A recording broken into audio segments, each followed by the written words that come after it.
너랑 나 형제 아니라고. 너랑 난 근본적으로 달라. 찾았대요? 살아 계시대요? Cerita ini dimulai dari kasus penculikan putrinya seorang pria bernama Jak Dukchon. Itu merupakan putri satu-satunya dan putrinya juga sedang sakit. Penculiknya meminta uang tebusan sebesar 1 juta won untuk mengembalikan Jang Suyeon yang merupakan putrinya. Sebenarnya nominal tersebut sangat besar. Gaji Dukchon sendiri sebagai anggota polisi tidak akan bisa untuk mendapatkan uang tebusan yang diminta. Namun Dukchon tak menyerah begitu saja. Dia meminta bantuan kepada teman-temannya untuk menghutangkan uang di tengah kondisinya yang sangat terdesak itu. Jika menyangkut anak, memang orang tua manapun akan sulit berpikir tenang dan logis untuk menghadapi situasi tersebut. Hari sudah menjelang sore, uang yang dimiliki Dukchon baru mencapai 500.000 won saja. Dia menunggu Joye, temannya yang merupakan seorang jaksa, karena Joye mau membantunya dengan menghutangkan uang sebanyak 500.000 won.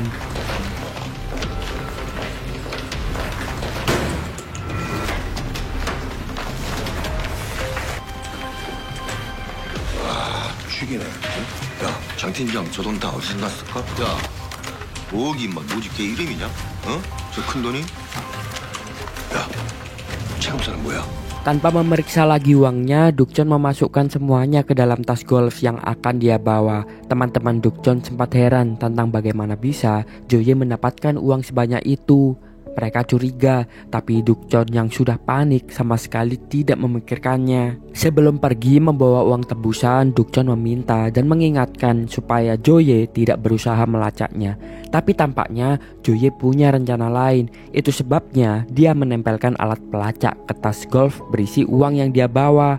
Mereka akan tahu kemana Dukchon pergi. Joye memerintahkan bawahannya untuk mengejar dan mengikuti Dukchon supaya bisa menangkap penculik Suyeon, putri sematawayang Dukchon yang sedang sakit keras itu. Mereka tidak bisa mengambil resiko, tapi Joye yakin kalau uang itu diberikan, Suyeon pun tak akan kembali. Jadi meskipun Dukchon sudah melarang untuk mengikutinya, Joye tetap menyuruh anak buahnya pergi. 경찰 맞아? 장 팀장은 이성을 잃었다 쳐도 당신들은 뭐야? 수연이 진짜 죽이고 싶어? 유괴범이 돈 받고 곱게 아이 내주는 경우 봤어? 겨. Saat itu Dukchon sudah diarahkan ke lokasi lain dan menuju sebuah loker di stasiun kereta bawah tanah. Ada kartu akses apartemen di dalamnya. Ketika sampai di parkiran, Dukchon mendapat pesan dari si penculik yang memintanya untuk meninggalkan uang di mobil, dan ada foto bahwa Suyeon sudah ditinggalkan di kamar apartemen yang kunci aksesnya dipegang oleh Dukchon. Gegabah dan langsung percaya uang yang dibawanya benar-benar ditinggalkan di mobil, dan Dukchon langsung ke atas mencari putrinya. Anak buah Joye masih diam-diam mengikuti. Ketika mereka berpikir kalau Dukchon menemukan putrinya, anak buah Joye itu masuk, menemukan Dukchon hanya sendirian dan terlihat sangat frustasi.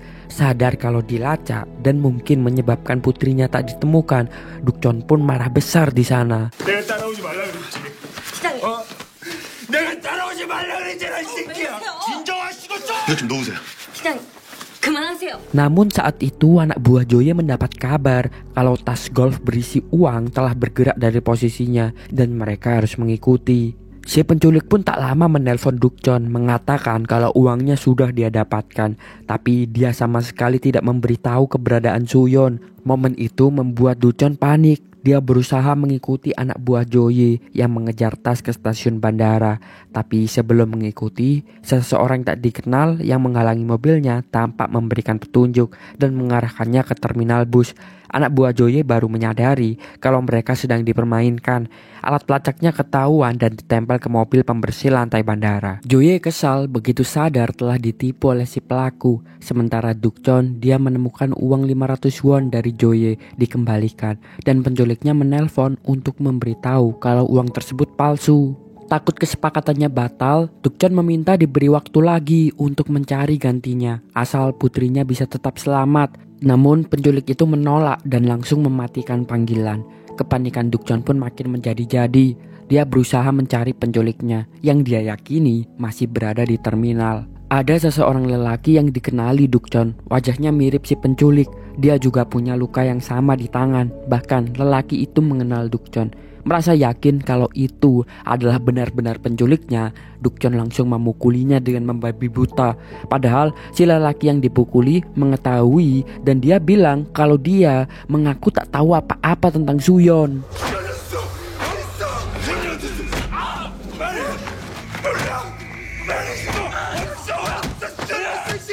Laki-laki itu berusaha kabur dari Dukcon yang mengamuk, tapi tembakan peringatan terlepas. Lelaki itu tak berani bergerak lagi, dan saat itulah kembaran lelaki itu yang tampaknya merupakan benar-benar penculik Suyon muncul. Dukcon menjadi kebingungan di tengah situasi tersebut. Dukcon benar-benar tak tahu mana yang menculik putrinya. Lalu kembali ke 10 hari sebelum penculikan, Dukcon masih mengobrol dan makan bersama putrinya. Suyon sudah lama sakit, kepalanya bahkan botak karena efek kemoterapi yang dijalaninya. Ada rencana untuk mengobati Suyon dengan pengobatan sel. Itu pengobatan terbaru yang sebenarnya masih dalam tahap uji coba, tapi dipercaya sangat efektif untuk menyembuhkan penyakit yang diderita oleh Suyon. Bagi seorang ayah seperti Dukcon yang sangat menyayangi putrinya, obat itu adalah harapan. Dia akan berusaha keras supaya bisa punya uang untuk menyembuhkan anaknya. Dukcon yang sebenarnya bekerja sebagai kepala tim di divisi kriminal kepolisian setempat sebenarnya tidak punya banyak cukup uang. Apalagi dia menolak untuk menerima suap dari penjahat yang ingin lolos dari jerat hukum. Ya walaupun memang dalam kondisi tertentu Dukcon terpaksa tetap menerima suap, tapi hati nuraninya tetap merasa malu. Suatu kali Dukcon menangani kasus penculikan seorang anak perempuan berusia 5 tahun yang menjadi sasaran balas dendam pelaku terhadap ayah korban. Tapi sayangnya anak itu ditemukan tewas karena keracunan susu. Penculiknya yang tidak lain adalah selingkuhan ayah korban pun memilih untuk mengakhiri hidupnya sendiri. Dukcon ingin memperkarakan kasus ini dengan menjadikan ayah korban sebagai tersangka yang bersalah karena telah menyebabkan kematian atas perbuatannya.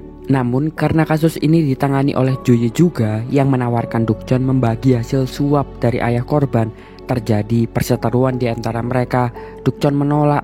Dia ingat terakhir kali bekerja sama dengan Joye, istrinya tewas saat masih mengandung Suyon akibat disandra oleh orang yang mereka penjarakan dengan tuduhan menjadi pembunuh. Dan karena kejadian itulah, Dukcon mulai menolak segala suap dalam bentuk apapun yang akan merugikan orang lain. Namun sebenarnya di momen saat dia menerima tawaran lagi dari Joye, perasaannya bimbang. Dokter memberitahu kalau Suyon terpilih untuk mendapatkan pengobatan terbaru. Tapi biayanya sangat mahal, sekitar 300.000 won. Uang itu harus didapatkan Dukcon secepatnya karena kondisi Suyon memburuk. Dia meminta imbalan dari beberapa pelaku kriminal yang pernah dibantunya dan menerima tawaran Joye sehingga punya uang yang cukup untuk memberikan Suyon pengobatan. Begitu Suyon selesai menjalani pengobatan itu, berita menyorotnya sebagai orang pertama yang berhasil menjalani pengobatan tersebut. Dia akan segera dipindahkan kembali ke rumah sakit. Dalam perjalanan ke rumah sakit itulah Suyon diculik. Dukcon dibius meski sempat melawan dan sempat melihat pelakunya.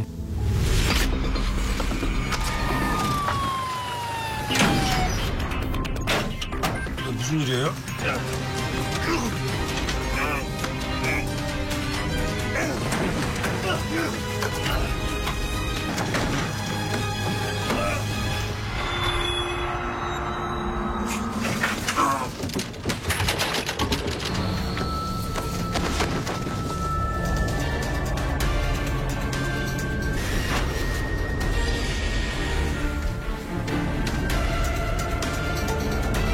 Penculiknya memang adalah pria yang kini berada di terminal bersamanya. Namun Dukcon tak tahu mana yang menculik Suyon. Kedua pria itu sepertinya kembar.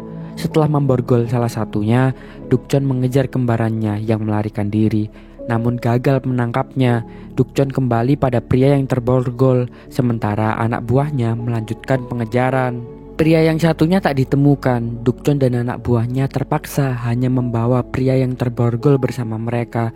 Sepanjang perjalanan dia ditanyai oleh Dukcon dan anak buahnya, tapi pria itu bilang dia tidak ingat apapun, bahkan namanya sendiri. Dia juga cerita kalau dia tersadar dengan tidak mengingat apapun. Dia hanya tiba-tiba diberikan tiket bus dan kertas bertuliskan nama Dukchon oleh seorang gelandangan. Selain itu dia tak tahu apa-apa lagi. Hanya saja saat melihat jepit rambut yang tidak lain adalah milik Suyon dan itu ada di saku jaketnya. Sepertinya pria itu tiba-tiba mengingat sesuatu. Tekanan yang diberikan Dukchon dan anak buahnya membuat pria tersebut menggila. Dia mencoba mencekik orang yang mengendarai mobil sehingga terjadi kecelakaan. Di momen tersebut, pria tanpa nama itu melarikan diri. Dukchon langsung mengejarnya.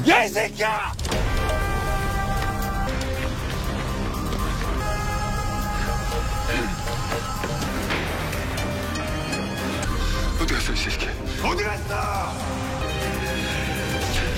너 할 게 없어, 이 새끼야!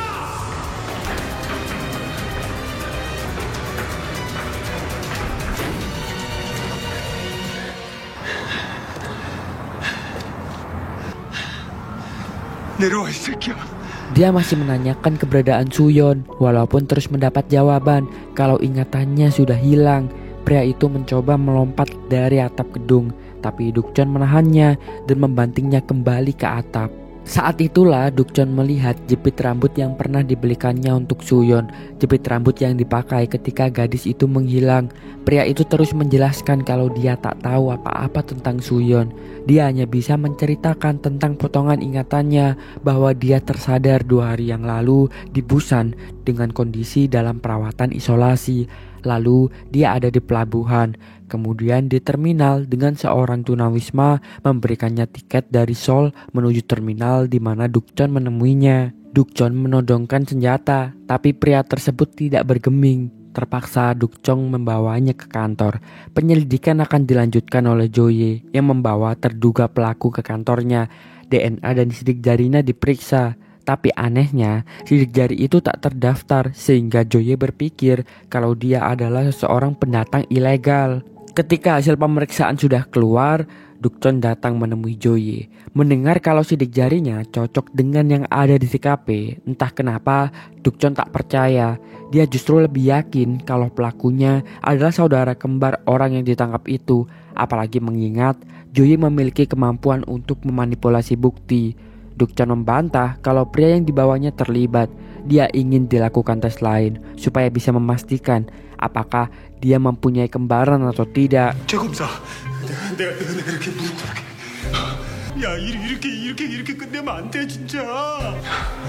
뭐래도 좀 더 해보자. 구속영장은 좀 더 두고 보자. 뇌파 검사 준비해주고 거짓말 탐지기도 써줍시다. Meskipun saat tes gelombang otak, sebenarnya pria itu bereaksi sangat keras hingga mengalami serangan panik saat melihat fotonya sendiri. Tapi Joye tampak menolak fakta itu dan tetap bersikeras kalau pria yang ada bersama mereka adalah pelaku penculikan Suyon. Surat penahanan dikeluarkan. Terduga pelaku dibawa ke kantor polisi untuk ditahan. Dukchon menyusul ke sana untuk menanyainya, tapi dia tetap bilang tidak ingat apapun tentang Suyon. Dia hanya ingat beberapa kejadian tentang saudara kembarnya. Tidak lama juga Dukchon mendengar dari petugas penjara kalau luka di tangan pelaku terlalu dalam, seperti ada orang yang sengaja menyayatnya dengan pisau. Mendengar itu Dukchon bingung. Dia ingat saat pelaku terluka itu karena tergores sesuatu di mobil ambulans dan tidak mungkin lukanya menjadi sangat dalam.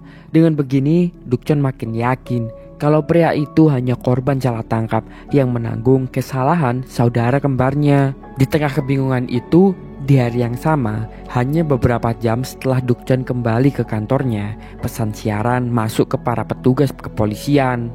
Ada berita ada jasad gadis kecil yang ditemukan di taman. Rekan-rekan Dukchon langsung khawatir. Mereka juga tak berniat memberitahu Dukchon dan menyuruhnya istirahat.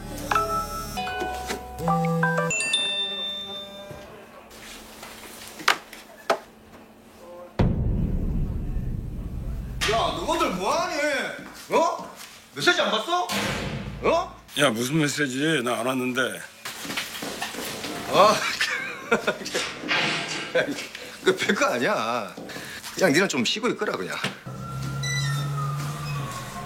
Sementara mereka pergi ke lokasi kejadian, Dukchon baru tahu informasinya saat malam setelah dia mendengar suara Suyon dan berhalusinasi melihat putrinya. Berita tentang ditemukannya mayat seorang gadis membuat Dukchon pergi ke lokasi kejadian. Dia menjadi histeris ketika penyelidikan masih dilakukan.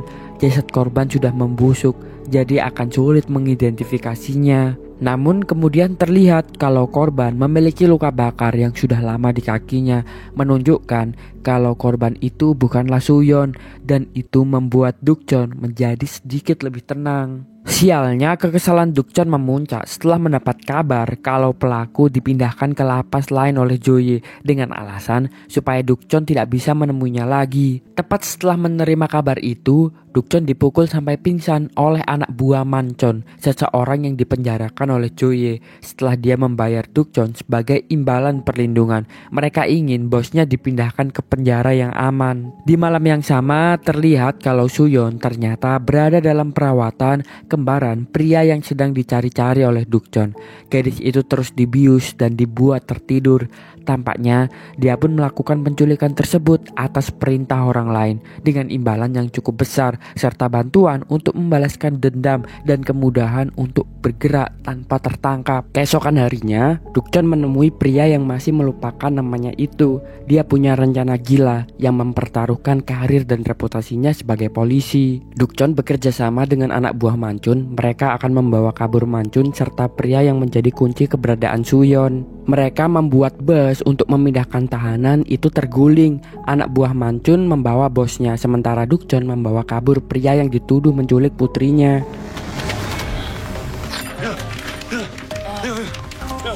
야, 정신 차려.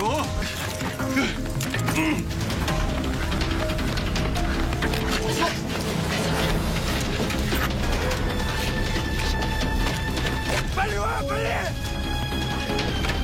장친발 같이 가게요.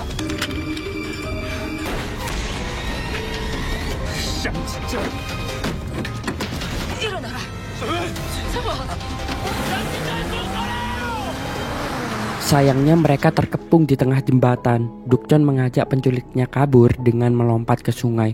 Tindakan yang dilakukan Dukchon ini segera sampai di telinga Joye. Dia menyuruh anak buahnya merahasiakan keterlibatan Dukchon. Pencarian terhadap keduanya dilakukan. Namun saat itu, seseorang yang disuruh kembaran penculik telah memantau mereka dari kejauhan.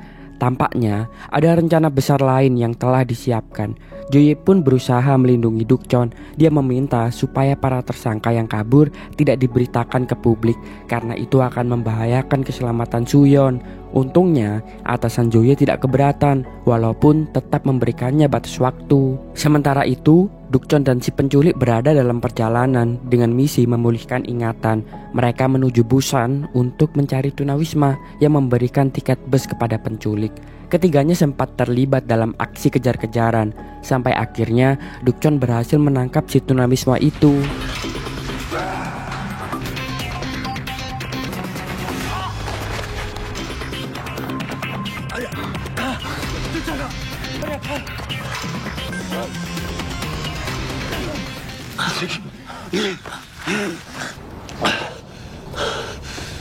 Kemudian mereka pun makan bersama, lalu menanyakan kepada si tunawisma tentang apa yang terjadi di hari itu. Dari ceritanya, diketahui kalau tunawisma tersebut berhutang uang kepada rentenir. Mereka berjanji akan mengurangi utangnya sebanyak 5.000 won jika membantu si penculik membeli tiket bus dan mengantarnya pergi. Lebih lanjut lagi, terungkap kalau rentenir juga merupakan komplotan penjahat penjual organ anak-anak. Dia hanya mengenal satu nama yang disebutnya sebagai Direktur Beck. Mereka mencari nomornya dengan mengambil stiker-stiker yang tertempel di toilet umum yang bertuliskan agen penjual organ. Setelah beberapa jam mencari, mereka menemukannya dan menghubungi nomor yang tepat. Dukchon meminta bantuan bawahannya, Jungsik, untuk membawakannya obat-obatan, baju ganti, ponsel baru yang bisa melacak, dan senjata.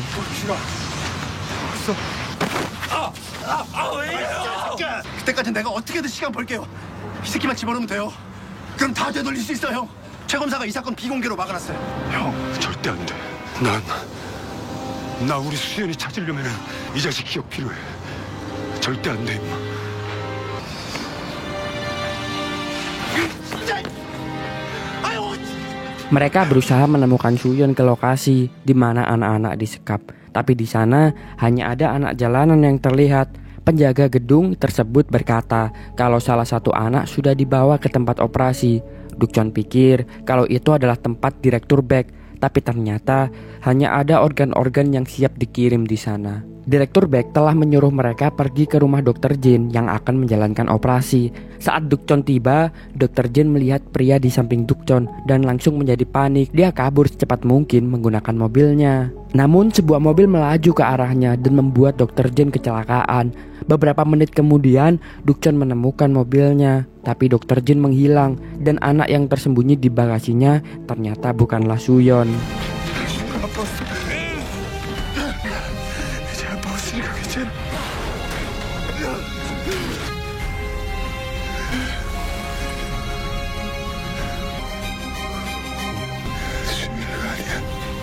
Dr. Jin sendiri kini berada di tangan kembaran penculik dan diminta mengakui sebuah kejahatan. Hilang dari pandangan Dukcon yang sedang membantu anak yang diculik, pria tanpa nama yang sedang bersamanya itu pergi mengikuti jejak darah yang mengantarkannya kepada Dr. Jin. Dia melihat pria itu hampir mati tercekik dan berusaha membantunya, tapi kemudian kembarannya muncul. Mereka berdua pun berkelahi. Dr. Jin meninggal di hadapannya. Dukcon tak lama tiba kemudian. Tapi dia dihajar dari belakang oleh anak buah si penculik hingga pingsan. Sementara kembarannya menyebut nama Choi Jong-sik untuk dicari. Dia akan membunuh pria itu nantinya. Dan sepertinya dia ingin kembarannya yang menanggung semua kejahatan yang telah dia lakukan. Dukcon tersadar dengan posisi terikat di dinding. Dia melihat si penculik memukuli kembarannya, tapi Dukcon menghentikan dengan mengalihkan perhatian si penculik dan bertanya di mana Suyon. Tapi pertanyaannya sama sekali tidak terjawab. Tidak lama, Joye datang bersama unit kepolisian setempat, tapi Dukcon dan yang lain sudah melarikan diri. Di tengah perjalanan, Dukcon meminta supaya pria yang masih bersamanya itu mengungkap identitas dan identitas kembarannya. Tapi kali ini, pria itu merasa yakin kalau pria yang menculik Suyon bukanlah kembarannya. Dukcon mengajaknya bekerja sama untuk mengungkap kejahatan pria yang menculik Suyon.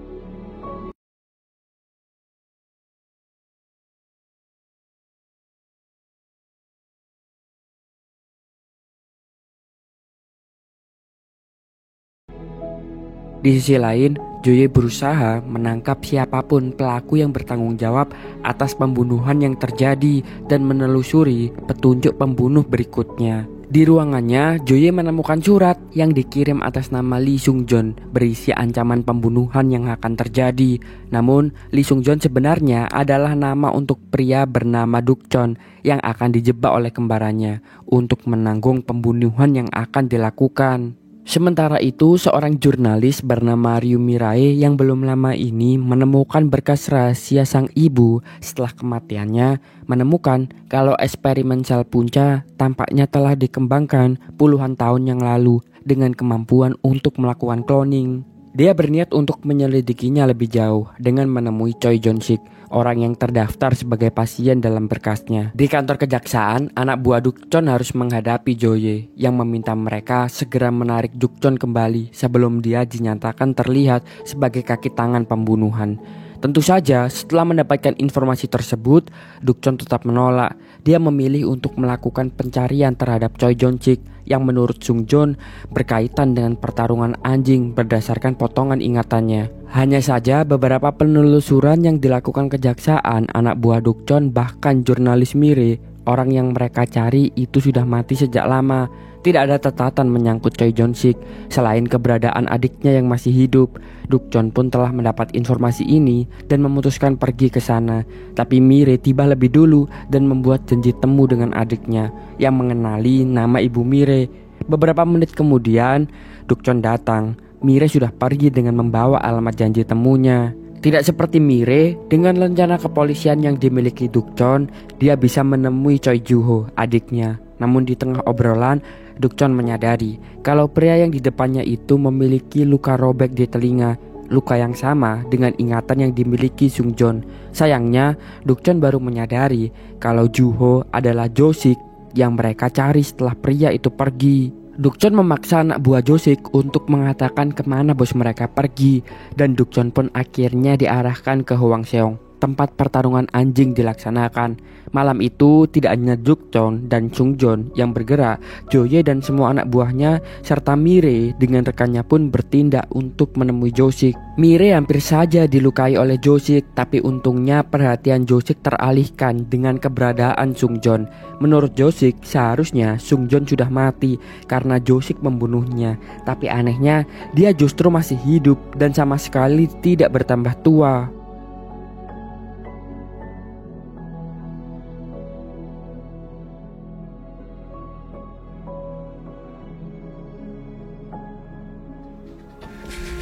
내가 말이야, 너를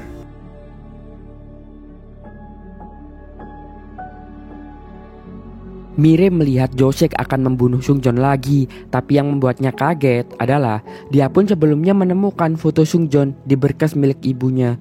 Ketika Josik memukulinya secara membabi buta, tiba-tiba Lee Sung-hoon kembarannya datang. Dia membunuh semua anak buah Josik, lalu memaksa Josik menyerahkan berkas berisi nama 5 penerima organ tubuh dari tubuh Sung-hoon yang asli. Baru setelah itu Sung-hoon membunuh Josik, melemparkannya ke arena pertarungan anjing tepat ketika Joye dan anak buahnya datang. 장팀장부터 찾아.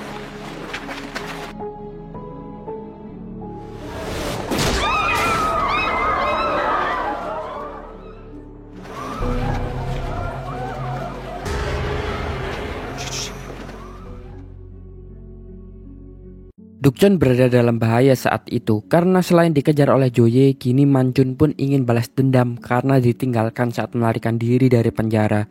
Di luar perkelahian tidak dapat dihindari, sedangkan Sungjon dia berhadapan dengan Sung-hoon, mencoba menahannya pergi dan terus bertanya-tanya apa yang terjadi, tapi tidak terjawab. Sung-hoon mengajarnya lalu pergi sebelum Joye masuk ke ruangan. Beruntung Sungjon masih sempat sembunyi walau dia harus bertemu dengan Mire yang berkata kalau dia tahu kalau Sungjon tidak bersalah dan mau membantu memberikan kesaksian. Tapi Sungjon yakin bahwa kesaksian Mire tidak akan membantu. Dia hanya perlu menyandera Mire sampai bebas dari kejaran. Di luar dugaan, Mire sangat penasaran dengan rahasia ibunya yang berkaitan dengan Sungjon dan Sung-hoon. Setelah Dukchon berhasil keluar dari kepungan Manchun dan Joye, dia kembali ke mobil di mana Sungjon menemuinya dan mengajak Dukchon pergi bersama Mire. Mereka pergi ke rumah Mire yang diantar oleh Hong, rekan Mire. Sungjon menjahit luka terbuka yang dialami Dukchon karena perkelahian sebelumnya di rumah itu, menunjukkan dia punya keahlian kedokteran yang bagus.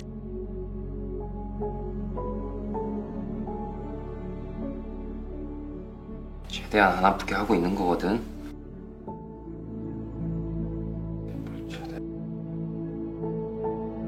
Ketika Dukchon dan Hong tertidur, baru Mire mengajak Sungjon bicara tentang ibunya, menunjukkan foto pria yang mirip dengan Sungjon. Tapi karena Sungjon mengaku tidak mengenali atau mengingat apapun tentang ibu Mire, jadi perempuan itu berpikir kalau Sungjon adalah orang yang mengetahui rahasianya. Tidak lama kemudian, Dukchon yang terbangun dan menyadari jepit rambut Suyon menghilang, menjadi panik. Dia ingin kembali ke arena pertarungan anjing, tapi Sungjon melarang dan mengatakan kalau Suyon masih hidup, mereka harus menemukannya. Hong pun memberikan jepit rambut yang bagi Dukchon sangat berharga itu, mengatakan kalau benda tersebut jatuh dari mobilnya. Suyon sudah sadarkan diri, tapi kali ini karena Sung-hoon sedang mandi, dia tidak tahu dan tidak bisa langsung membiusnya untuk tetap tertidur. Suyon berkeliaran dan Sun-hoon yang kaget dengan kehadirannya langsung menodongkan pistol. Saat itulah Suyon menyadari kalau dirinya diculik.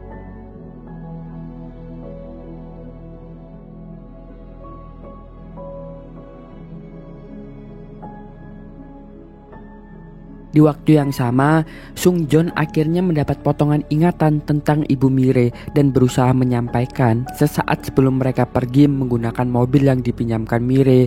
Namun, ketika Sungjon dan Mire bicara, ternyata ada pria yang memperhatikan mereka.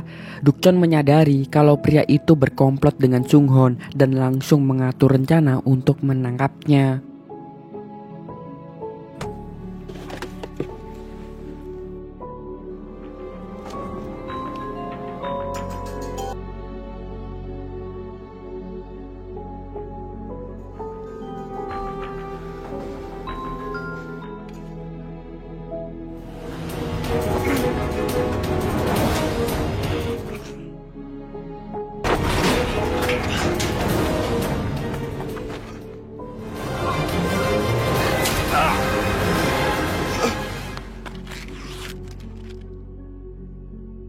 Sayang sekali setelah perkelahian sengit, Dukchon harus kehilangan jejak pria yang sempat membius Sungjon tersebut. Dia pun harus segera membawa Sungjon ke klinik terdekat milik teman Mire. Di tengah pemeriksaan untuk memastikan kondisinya, Sungjon mendadak kejang dan membuat Dukchon panik. Begitu pagi tiba di kantor kejaksaan, Joye mulai merasa bahwa apa yang dikatakan Dukchon adalah benar, bahwa pelaku penculikan Suyon memiliki kembaran yang berusaha menjebaknya. Namun dia belum yakin karena merasa tidak mungkin dua orang memiliki sidik jari yang sama sekalipun mereka kembar identik. Penyelidikannya masih terasa panjang, tapi Joye sudah mulai ditekan oleh atasannya karena kasus ini memberatkan intuisi mereka. Apalagi terhitung sudah ada 10 pembunuhan yang terjadi. Mereka tidak bisa menutupinya terus-menerus. Cepat atau lambat, publik harus mengetahui apa yang sedang terjadi. Untuk itulah Joye makin ketat melakukan pencarian dan pelacakan supaya bisa menemukan Dukchon yang dia yakini sudah terlibat dalam pembunuhan. Sementara itu, Kilho yang bekerja sama dengan Sunghon atas perintah bosnya berusaha untuk mengambil daftar nama penerima organ yang diambil oleh Sunghon. Tapi begitu dia datang, Sunghon membakar berkas tersebut. Kantor kejaksaan di hari yang sama pun melakukan penyelidikan untuk mengetahui keterlibatan Josik dan Dr. Jin. Dulu ternyata Dr. Jin yang bertanggung jawab melakukan operasi terhadap Josik mengetahui hal itu. Joye berpikir kalau Dr. Jin memalsukan kematian Josik, di mana hal ini sebenarnya kurang masuk akal, apalagi melihat Josik yang kelihatan muda dan sangat sehat ketika kematiannya. Sementara itu di klinik, teman Mire yang melakukan pemeriksaan mengatakan kalau ada yang salah dengan Sungjon dan dia terus bertanya berapa usia sebenarnya dari Sungjon. Sebab dari pemeriksaan yang dilakukan, meskipun Sungjon terlihat seperti baru berusia 20 atau sekitar 30, tapi organ tubuhnya menunjukkan kalau dia berusia 60 atau 70 tahun.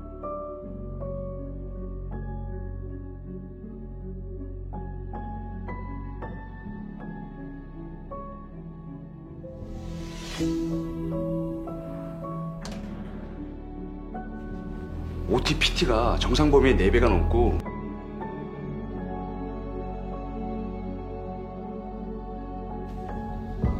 이게 지금 저 사람 결과라고? 응, 수치들이 장난 아니지.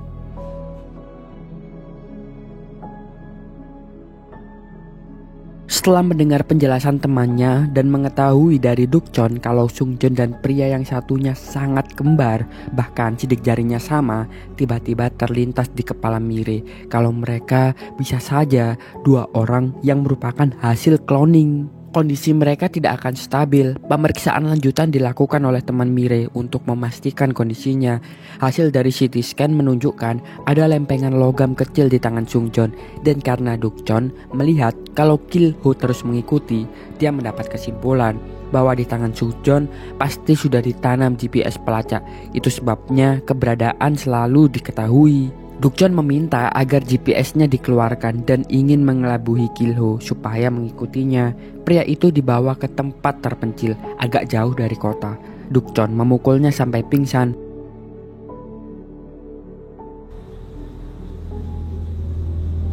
날 쫓는다는 거는 반대로 널 유인할 수도 있다는 뜻이다, 이 씨박. Sementara Mire masih menyelidiki terkait Sukjon dan ibunya, serta apa yang tersembunyi di balik semua peristiwa yang sedang terjadi. Apalagi dari foto yang dimilikinya, pria yang ada di foto itu sangat mirip dengan Sungjon di tahun 93. Itu artinya sudah 24 tahun yang lalu. Namun sebenarnya tubuh aslinya tersembunyi di sebuah laboratorium, diawetkan dalam peti mati, dan mungkin itulah yang sedang dicari oleh Sunghon selama ini dengan memanfaatkan Sungjon. Dulu, tubuh asli yang DNA-nya digunakan untuk menciptakan Sungjon dan Sunghon adalah seorang dokter bedah bernama Lee Yong-sup yang melakukan transplantasi organ untuk eksperimen.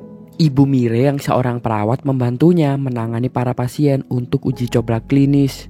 Dua korban yang ditanganinya adalah Park Dong-sul dan Choi Jo-sik yang dibawa oleh Dr. Jin yang dibayar oleh Yong-sup. Tapi karena merasa kasihan, akhirnya Dr. Jin membawa mereka melarikan diri.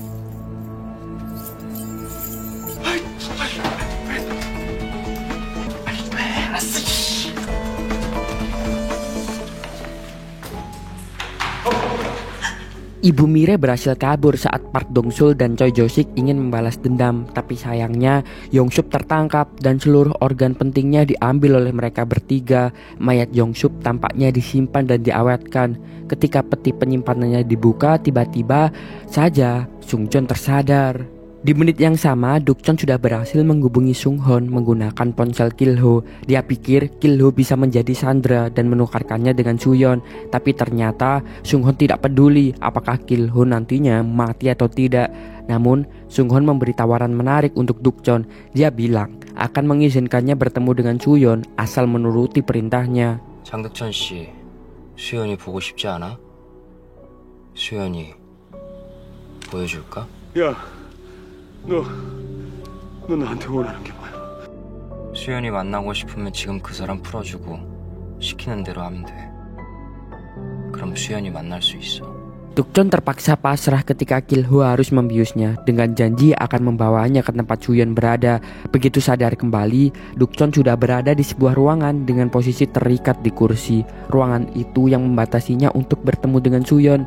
Tapi akhirnya Duk-chon bisa melihat putrinya kembali. Sepertinya dia sudah lebih baik kondisinya. Sung-hoon tidak mengizinkan mereka bertemu secara langsung. Namun yang jelas Sung-hoon memberi tanda pada Duk-chon yang memperhatikannya dari balik cermin dua sisi bahwa dia bisa menemui putrinya asal setuju untuk membantu apapun rencana Sung-hoon setelah ini. Sung-hoon ingin Duk-chon membunuh seseorang yang tampaknya itu sulit dilakukan oleh Duk-chon. 정말 뭐든지 다 할 수 있어요? 내가 시키는 건 뭐든지 다 할게. 내가 제발 부탁할게. 제발 우리 수연이만 풀어줘. 그럼 사람 하나만 죽여줘요. 당신이 죽는 것보다 훨씬 쉬운 일이잖아. 안 그래? Malam itu, Mire mencoba mencari benang merah dari masalah yang tampaknya sangat rumit ini. Mire tidak yakin kalau Sung-joon adalah hasil dari kloningan seseorang yang sudah meninggal 24 tahun yang lalu. Tapi dari semua hal yang dia temui sejauh ini, bukti yang ada memang mengarah ke sana. Dan dia memiliki kesimpulan bahwa Sung-hoon yang kini membunuh banyak orang sebenarnya sedang mencari organ asli yang hilang dari tubuh Yong-sup. Perlahan ingatan Sung-joon kembali. Dia mengingat dirinya sebagai seorang dokter dan Ibu Mire selalu mendampinginya memang. Ingatan tersebut sangat mengganggunya dan membuat Sung-joon gelisah. Dia berusaha menghubungi Duk-chon semalaman. Duk-chon baru menjawab keesokan paginya setelah dia dibebaskan oleh Sung-hoon dengan perjanjian bahwa dia akan membunuh siapapun orang yang diinginkan Sung-hoon untuk mati. Imbalannya adalah Duk-chon akan bisa menemui Soo-yeon lagi. Tampaknya Duk-chon masih ragu karena dia pun tidak ingin membunuh Sung-joon yang sudah menemaninya selama mencari Soo-yeon. Walaupun pasti Duk-chon akan diminta untuk menargetkan Park Dong-sul terlebih dahulu yang kini sudah menjadi incaran Jo-ye setelah dia mendapat informasi kalau pria itu terhubung dengan Dr. Jin dan Choi Jo-sik. Dong-sul sebenarnya sudah diserang oleh Sung-hoon di malam sebelumnya, tapi dia dibiarkan lolos dan melapor ke kantor polisi dengan kondisi berlumuran darah sehingga kini Dong-sul mendapatkan pengawasan ketat dari kepolisian di rumah sakit. Anehnya sebelum ini Dong-sul sebenarnya sudah dinyatakan mati di atas kertas. Jadi mungkin polisi tidak akan melindunginya terlalu lama. Mendengar kabar tersebut, Jo-ye memerintahkan bawahannya untuk membawa Dong-sul supaya diamankan oleh mereka. 박동술도 서류상으로는 이미 사망한 상태인데다가 그리고 지금 상황 설명을 제대로 하고 있질 않아서 지금 병원에서 치료받고 있고요. 일단 경찰 몇 명이 지키고 있긴 한데. 됐고 지금 당장 데려와 내 눈앞에. Sung-joon pun akhirnya mengetahui kalau Duk-chon mau bekerja sama dengan Sung-hoon, tapi dia melarangnya karena Sung-hoon licik dan mungkin hanya ingin memanfaatkan Duk-chon. Sayang sekali karena terlalu mengkhawatirkan anaknya. Tampaknya Duk-chon tidak bisa berpikir logis lagi dan akhirnya dia mengabaikan peringatan yang diberikan oleh Sung-joon. Dia pergi memburu Dong-sul yang sudah dipindahkan ke kantor jaksa dan kini tengah menjalani interogasi dengan Jo-ye. Awalnya Dong-sul tidak mau menceritakan apapun, tapi Jo-ye berkata kalau dia tidak mau memberikan perlindungan jika dia tidak mendapatkan informasi darinya. Dong-sul akhirnya mau bercerita soal eksperimen mengerikan yang terjadi. Sementara Duk-chon, dia telah mendapat kabar keberadaan Dong-sul dari Yong-sik. dan diperingatkan supaya tidak datang menemui Dongsul. Di tempat persembunyian, ternyata Mire dan Sungjeon sedang berusaha untuk memecahkan teka-teki dari dokumen milik ibu Mire. Ada nama Park Dongsul di salah satu dokumennya, dan tampaknya dulu dia mengalami sakit ginjal, tapi kemudian mendapatkan transpalasi dari pendonor yang tidak disebutkan namanya. Mereka juga mendapatkan nomor telepon yang tersambung ke rumah sakit jiwa di mana pasien bernama Kim Ye-jin disembunyikan oleh ibu Mire di sana. Mire sangat terkejut mengetahui fakta ini. Dia berencana akan pergi menemui Ye-jin bersama Sungjeon. Hanya mereka berdua sebab Dukjeon sedang sibuk mengejar Dongsul yang dikembalikan ke rumahnya dan dijaga ketat oleh pihak keamanan. Untuk menariknya keluar, Dukjeon meminta bantuan Yosik, temannya di kepolisian. Mereka pun membuat skenario seolah-olah anak itu diculik dan akhirnya Dongsul berhasil dibawa pergi oleh Dukjeon yang akan mengantarkannya menuju Sunghon. Tapi di tengah perjalanan, Dukjeon mulai mendengarkan nuraninya dan membangunkan Dongsul yang dia buat pingsan sebelumnya. Di waktu yang sama, Mire dan Sungjeon sudah tiba di rumah sakit jiwa di mana Kim Ye-jin dirawat. Begitu memasuki lobi rumah sakit, potongan ingatan Sungjeon muncul lagi. Dia yakin kalau pernah ke rumah sakit itu sebelumnya. Setelah menemui dokter yang merawat Ye-jin selama ini, mereka dijelaskan kalau perempuan itu menderita paranoia dan sering berkata kalau ada orang yang mencari telur-telurnya. Telur yang dimaksud adalah sel telur yang dia miliki untuk membuat cloning. Menurut dokter, dia tidak berbahaya. Sudah 20 tahun lebih Ye-jin dirawat dan bahkan para perawat seperti mulai mempercayai cerita tentang sel telur yang dicuri. Awalnya ketika Ye-jin masuk ke ruangan dan hanya melihat Mire, tidak ada respon mengerikan. Justru Ye-jin terlihat senang ketika dikunjungi. Namun begitu melihat Sungjeon, tiba-tiba saja dia menjadi panik. Ye-jin sempat berkata kalau Sungjeon tidak bisa mengambil ginjalnya dan menyusuk dirinya sendiri dengan pulpen yang dia rebut dari Ilkong yang ikut bersama mereka. 김혜진 씨? 네, 괜찮아요. 진정하세요.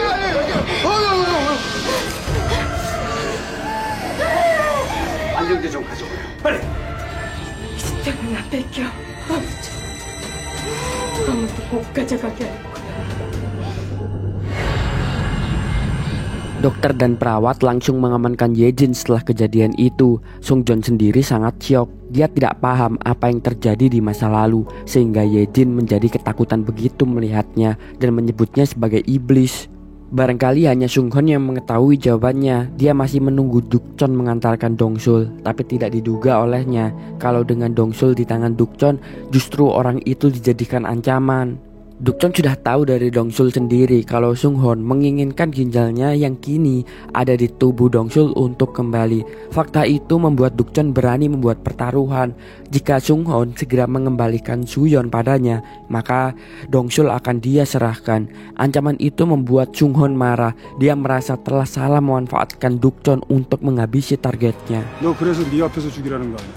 박동술 신장이 필요해서. 어때? 이제 좀 내 협박이 아주 그냥 조금 먹히냐?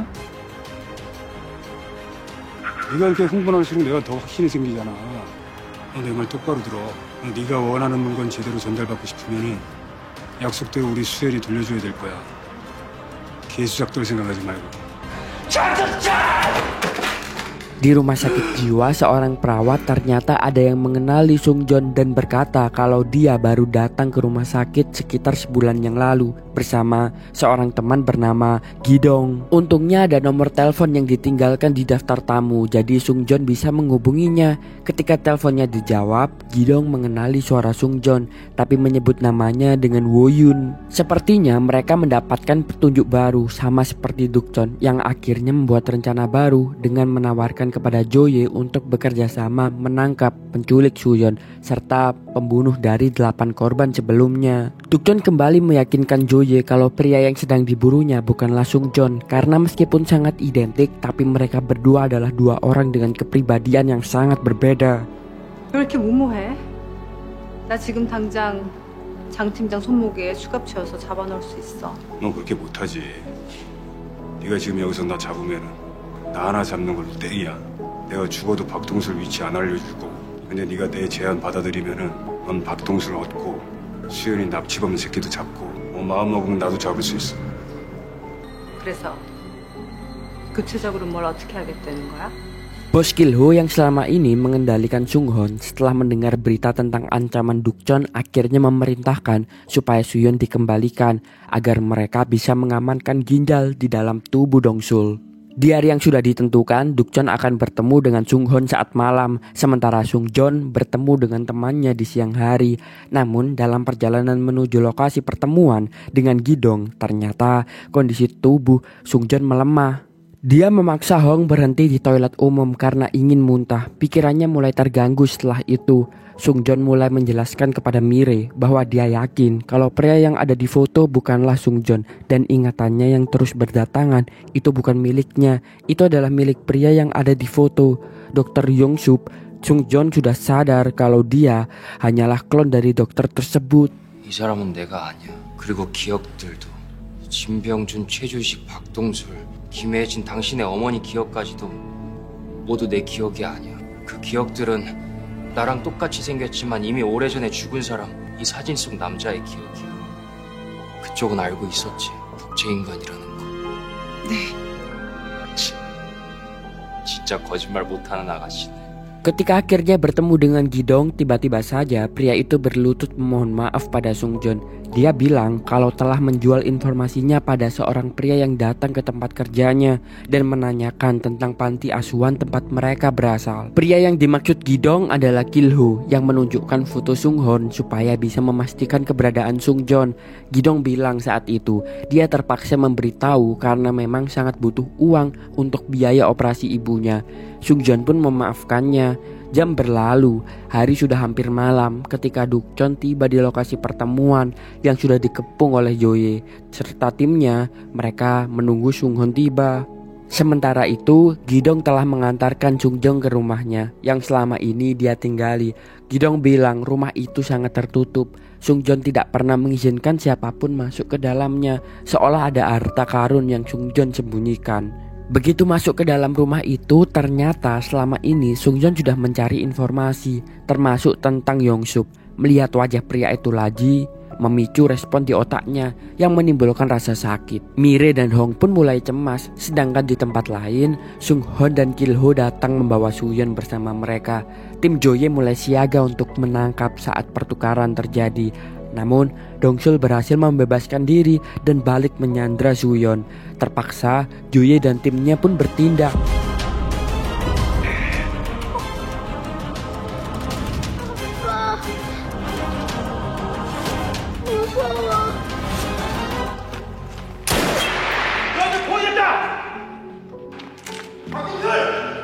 다들 고기 버려! 다 죽여버릴 거야! 싹 다 죽여버릴 거야! 이 아이 죽여버릴 거야! 진짜 죽여버릴 거라고! 다들 움직이지 마! 다들 움직이지 마! 움직이지 마 다들! Mereka membujuk Dongsul supaya melepaskan Suyeon, tapi keadaan justru makin kacau ketika Sunghon menembak Dongsul dan merebut Suyeon kembali. Dukchon sempat menembak Sunghon dan mengenainya, tapi mereka berhasil kabur.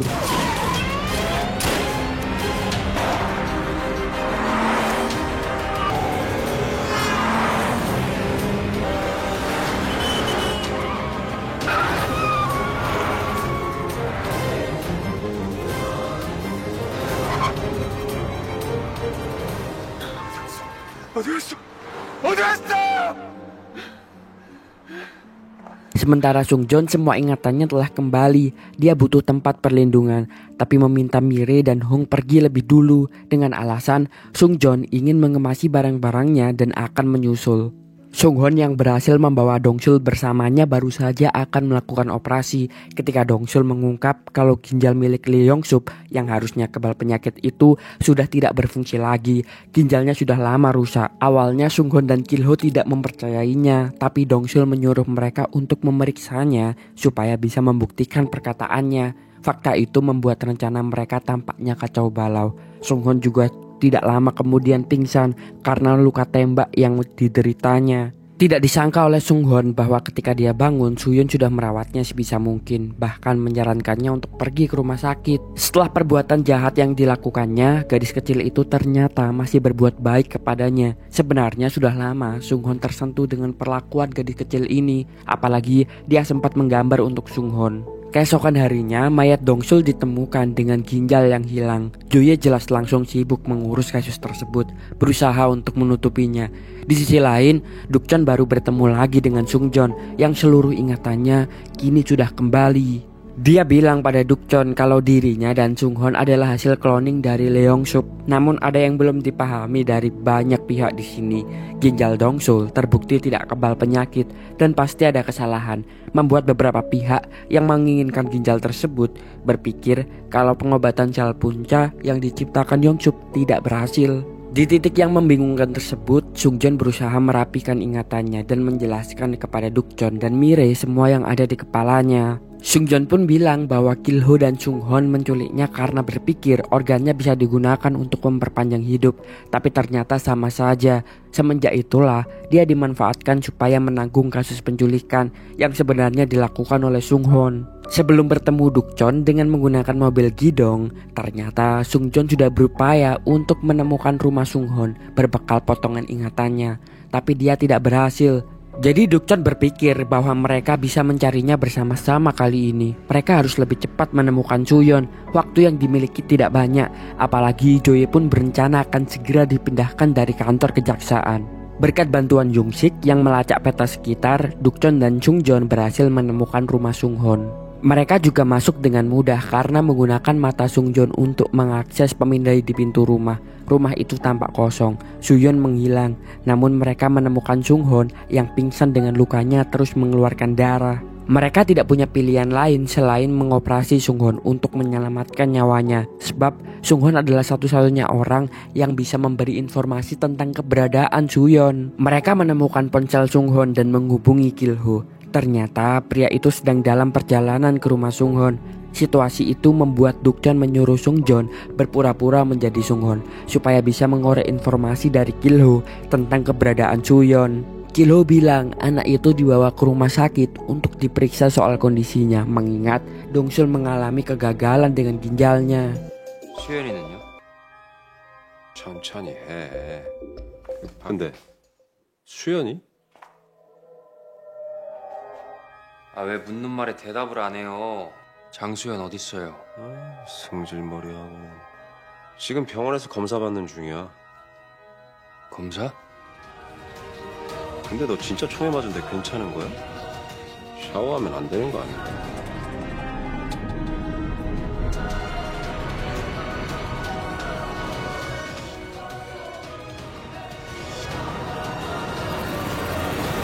Di rumah sakit yang dimaksud Kilho adalah rumah sakit tempat bosnya dirawat.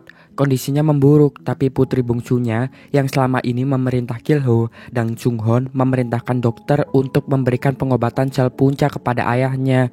Walaupun sebenarnya akan sangat beresiko, apalagi efek samping terhadap manusia belum diketahui. Rencana baru pun dibuat. Sung Hon ingin dijebak untuk dibunuh dan dikeluarkan organ-organnya demi kepentingan penelitian. Setelah mereka mendapatkan daftar nama penerima organ Dr. Lee Yong-sup, saat itu Sung Hon belum sadar dan dilindungi oleh Dukjeon, serta Sungjeon berpura-pura menjadi Sung Hon. Namun karena Kilho meminta Sung Hon menemui bos mereka, terpaksa Sungjeon harus berpura-pura menjadi dirinya untuk mengikuti Kilho ke rumah sakit. Dukjeon pun menyusul meninggalkan Sung Hon yang terluka dan masih belum sadarkan diri. Sementara itu di kantor kejaksaan, sebelum Jo-ye benar-benar dipindah tugaskan, dia berhasil menyelidiki perusahaan farmasi yang membuat sel punca dan menemukan identitas Lee Yong-sup yang dalam data diketahui telah meninggal 24 tahun yang lalu karena serangan jantung. Bagian yang paling mengejutkan Jo-ye adalah fakta bahwa wajah Yong-sup sangat mirip dengan Sungjeon, perusahaan Sangyong, dan kegiatan Yong-sup yang tidak terdeteksi selama 2 tahun terakhir sebelum kematiannya pun dianggap berkaitan. Mereka bisa menggeledah perusahaan Sangyong kalau memang dibutuhkan, tapi bukti yang dimiliki belum cukup. 그게 저도 좀 이상하더라고요. 91년에 만능줄기세포 치료제 관련해서 논문을 발표했었거든요. 그 논문이 당시엔 꽤나 큰 이슈가 됐었는데 오히려 이용석 박사는 그 뒤로 병원까지 그만두고 아무런 움직임이 없었다는 게 좀. 아무런 움직임이 없었던 게 아니라 아무도 모르게 움직였던 거겠지. Sedangkan Dukcon saat itu, meskipun sudah menemukan tempat di mana putrinya berada, dia tidak bisa masuk karena penjagaannya sangat ketat. Dukcon hanya bisa berharap pada Sungjon yang masuk ke dalam bersama Kilho. Sebenarnya saat itu Kilho sudah menyadari kalau Sunghon yang bersamanya sangat berbeda, namun tidak berani mengatakan pada asisten pimpinan. Sungjon pun dibawa pergi untuk melihat Suyon dan menemui putri pimpinan yang menagih janji Sunghon. Dulu saat Sunghon kabur dari fasilitas penelitian, dia dibawa kembali menemuinya dan diberikan semua fasilitas yang dibutuhkan asal Sunghon mencari vaksin yang dibuat Lee Yong-sup yang tersebar di dalam organ-organ tubuhnya. Sunghon juga diizinkan untuk melakukan balas dendam dengan menghancurkan perusahaan Sangyong. Hari itu putri pimpinan ingin Sunghon memberikan 4 nama dalam daftar yang sudah diberikan Sunghon sebelumnya, nama yang sama sekali tidak diketahui oleh Sungjon. Kini dia berada dalam bahaya jika tidak memberikan nama tersebut. Sunghon sendiri sedang berada dalam perjalanan menghabisi semua orang yang berada di daftar transpalasi. Sedangkan Sungjon baru saja ingin dihabisi ketika dia menolak memberikan 4 nama dalam daftar. Tapi dia kemudian memberi penawaran baru kepada putri pimpinan. 4 nama yang diminta akan diberikan jika dia diizinkan membawa Suyon pergi bersamanya. Tahu kalau tetap akan dibunuh, potongan ingatan Sungjon kembali muncul. Dia tahu kalau Dr. Lee Yong-sup memberikan vaksin aslinya kepada orang lain sebelum meninggal. Fakta itu diberikan kepada pimpinan. Dia juga memberikan penawaran yang akan membuat nyawanya dan Suyon terselamatkan. 이용섭 박사가 맞은 주사가 가짜지. 진짜 치료제는 다른 사람 손에 있어. 이용섭이 죽기 전에 다른 사람한테 건네줬거든. 난 처음 듣는 얘긴데 어디서 들은 정보야? 떠올랐어. 기억이 떠올랐다고? 잊었나? 내가 이용섭 복제품인 거. 네가 이용섭의 기억을 가지고 있다고? 당연한 거 아니야? 우리 약속 잊었나? 치료제는 내가 찾아.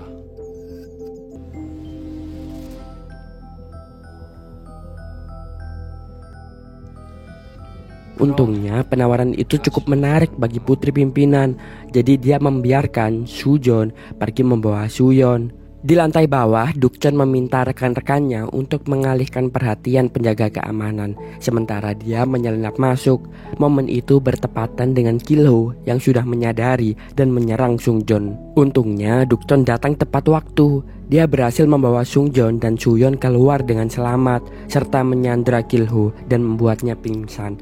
Kilho kemudian diserahkan kepada teman-temannya supaya ditahan di kantor polisi atau diserahkan kepada Joye untuk diproses. Baru saja Dukcon ingin menempatkan Suyon di tempat yang aman. Di tengah perjalanan, Sunghon datang dan menabrak mobilnya dengan sengaja. Dukcon dan Sunghon pun berkelahi, berusaha saling mengalahkan.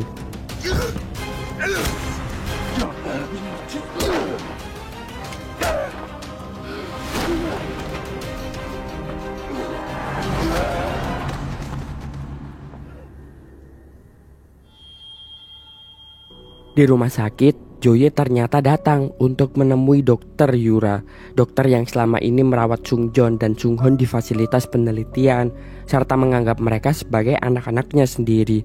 Dr. Yura adalah istri dari Lee Yong-sup, tapi dia tidak mau memberitahu Joye soal penelitian ilegal yang dilakukannya. Sampai akhirnya Joye membahas soal klon yang berhasil diciptakan. Dr. Yura mengingat kejadian di masa lalu saat dia terpaksa memisahkan Sunghon dan Sungjon dengan niat membawa mereka kabur ke Seoul dan menghilang. Namun, Sunghon meminta supaya bertukar tempat dengan Sungjon yang dibawa oleh teman Dr. Yura. Sementara, Sunghon dan Dr. Yura pergi ke kantor polisi. Malam itu mereka menemui Dukcon, tapi ceritanya tidak dipercaya dan mereka harus kembali ke jalan. Dr. Yura tertabrak mobil. Sunghon pikir dokter yang dianggap ibunya sendiri itu sudah meninggal dan dia dendam pada Dukcon karena dianggap menjadi penyebab ibunya tidak selamat. Sunghon sama sekali tidak tahu kalau Dr. Yura masih hidup dan bekerja untuk merawat pimpinan. Kepada Joye justru Yura mengaku kalau dirinya yang menciptakan Sungjon dan Sunghon. Mereka berbicara tentang kasus yang terjadi baru-baru ini yang sebenarnya disebabkan oleh Sung-hon, tapi dia melibatkan Sung-jon dalam kejahatannya. Yura pun baru tahu kalau Sung-jon dan Sung-hon masih hidup, walaupun mereka kini saling berkelahi satu sama lain karena kesalahpahaman yang terjadi di masa lalu.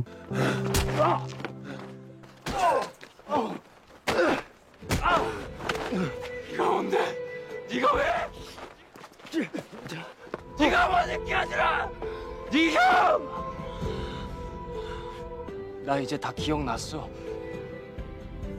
네 형이잖아. 이제 그만 멈춰. 성훈아. 이제 다 알아, 성훈아. Sung-hon tidak terima karena dia merasa menjadi satu-satunya yang paling menderita di masa lalu karena terkurung di laboratorium penelitian, menerima berbagai eksperimen yang menyakitinya. Itu yang mengubah Sung-hon menjadi sangat dingin dan kejam seperti Sung-hon yang ditemui sekarang. Sung-jon sudah berusaha membujuk Sung-hon supaya ikut dengannya, tetapi Sung-hon menolak dan menceritakan kalau dokter yang sudah mereka anggap sebagai ibu telah tewas. Lalu Sung-hon dikembalikan ke fasilitas untuk menjalani berbagai eksperimen. Sung-hon ingin membunuh Sung-jon saat itu, tapi ternyata dia tidak sanggup menekan pistolnya. Dia memikirkan lagi kebersamaan bersama Sung-jon saat mereka kecil.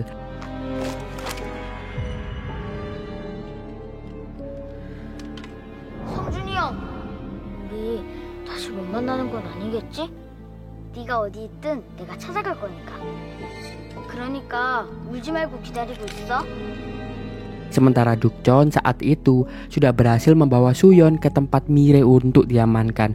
Tidak lama juga Sung-jon dibawa ke sana setelah Sung-hon meninggalkannya pergi. Situasi berubah drastis setelah kejadian itu. Sung-jon memohon kepada Dukjeon supaya memberi Sung-hon waktu untuk menyelesaikan urusannya dan membalaskan dendamnya.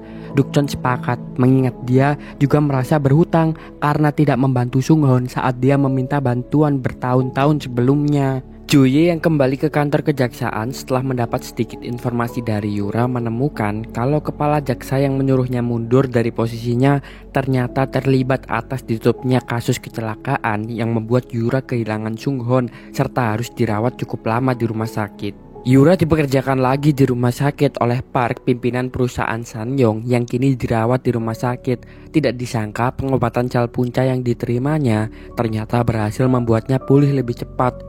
Yura langsung diminta untuk menemuinya. Keesokan harinya, Dukjeon mendapat kabar kalau Kilho dibebaskan oleh kepala jaksa. Pria itu kini sedang dalam perjalanan menuju rumah Sung-hon untuk menghabisinya. Tapi Sung-hon sudah tahu lebih dulu dan mengantisipasinya dengan mengosongkan peluru dari pistol yang disimpan di meja. Sung-hon membunuh Kilho setelah diberitahu bahwa Sung-jon memiliki ingatan tentang vaksin yang asli. 잘 가라.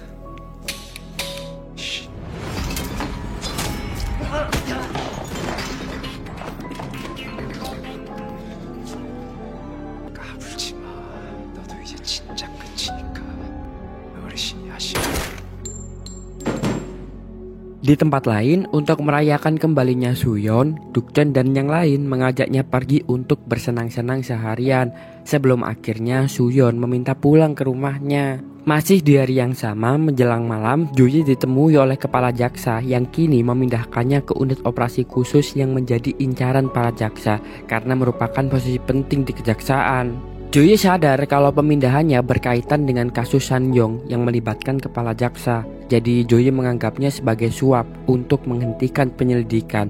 Hanya saja karena kasus ini menyangkut Dukjeon dan Suyeon yang sangat dekat dengannya, Jo-ye menolak suap tersebut dan justru ingin posisi Dukjeon di kepolisian dikembalikan sebagai bagian dari kesepakatan. Kalaupun Jo-ye tidak memiliki kuasa untuk mengurus kasus itu lagi karena dipindahkan, dia percaya Dukjeon akan menyelesaikannya. Dukjeon tidak akan diam saja melihat penjahat yang berusaha melukai putrinya masih berkeliaran. Namun malam itu ketika sampai di rumah, ternyata Suyeon mulai mengeluhkan pusing di kepalanya muncul lagi dan dia pingsan sehingga Dukjeon membawanya ke rumah sakit. Bertepatan dengan tumbangnya Suyeon, ingatan Sung-jon tentang vaksin asli pun telah kembali sepenuhnya. Dia ingat kalau Lee Yong-sup memberikan vaksin asli itu kepada Ibu Mire dan pasti perempuan itu menyimpannya di suatu tempat. mereka harus menemukannya. Mungkin kali ini tanpa Dukchon, karena Suyeon saat itu harus kembali dirawat di rumah sakit. Karena setelah pemeriksaan, dokter menemukan tumor ganas yang menyerang hati dan paru-parunya. Bahkan, tumor itu menyebar dengan sangat cepat. Dokter menduga kalau itu adalah efek samping dari pengobatan sel punca yang didapatkannya. Waktu yang dimiliki Suyeon tidak lama lagi, sampai akhirnya tumor tersebut menghabisi sistem tubuhnya. 현재 간하고 폐에서 종양이 발견됐습니다. 검사 결과 악성으로 판명이 됐습니다. 수연 의원님, 이 정도 진행 속도라면 곧 전신으로 종양이 전이될 것으로 보고 있습니다. 차트가! 저 차트가 바뀐 것 같아요. 예, 차트 다시 한번 확인해보세요. 길어야 한 달. 더 짧아질 수도 있습니다. Ini adalah pukulan telak bagi Dukchon. Sebenarnya Dukchon masih punya harapan lewat vaksin asli yang diciptakan Yongsup, tapi mereka harus menemukannya lebih dulu. Memang butuh waktu, apalagi tidak ada yang tahu di mana Ibu Mire menyembunyikan vaksin tersebut. Mereka berusaha menyelidikinya sampai Ik Hong berpikir kalau Yejin sebagai pasien terlamanya mungkin bisa memberitahu informasi lain. Di kantor kejaksaan, Dr. Yura datang menemui Joye. Mereka melakukan pertukaran informasi karena Yura ingin mengetahui kondisi Sungjoon dan Sunghon. Joye pun menawarkan kepadanya untuk menghancurkan perusahaan Sanyong, sedangkan Dukchon dan Mire bertemu dengan Yejin untuk menanyakan tentang vaksin. Awalnya percakapan mereka baik-baik saja, tapi begitu Dukchon menyebut tentang vaksin, reaksi Yejin memburuk dan tak terkendali sehingga perawat menyuruh Dukchon dan Mire untuk pergi. 저 혹시 유정숙 씨한테 다른 얘기 들으신 거 없으세요? 치료제 같은 거 그런. 치료제 알아요.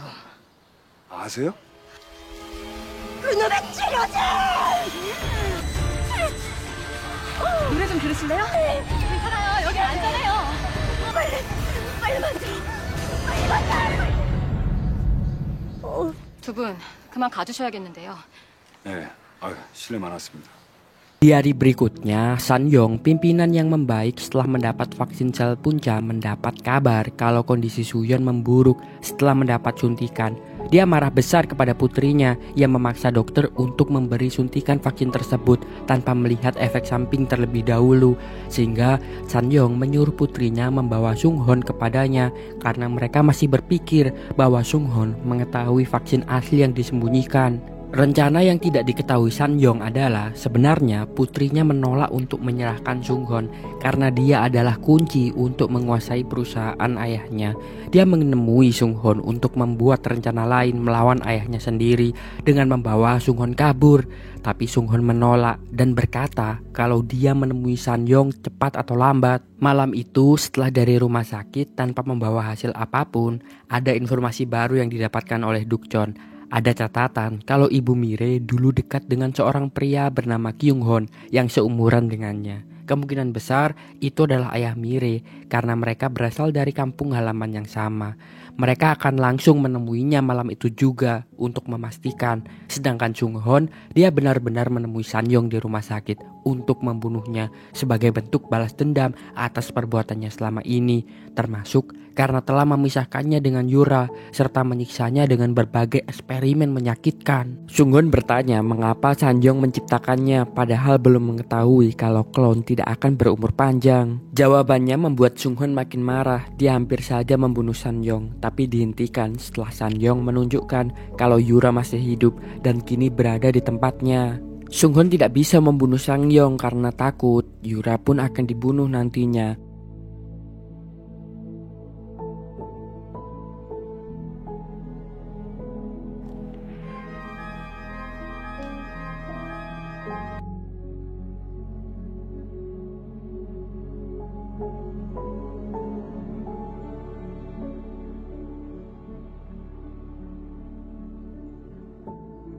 Sementara itu, pertemuan dengan Kyung-hon yang mengaku sebagai teman Ibu Mire mengungkap rahasia besar bahwa bayi yang dikandungnya sebenarnya keguguran dan setelah itu Ibu Mire mengadopsi anak perempuan.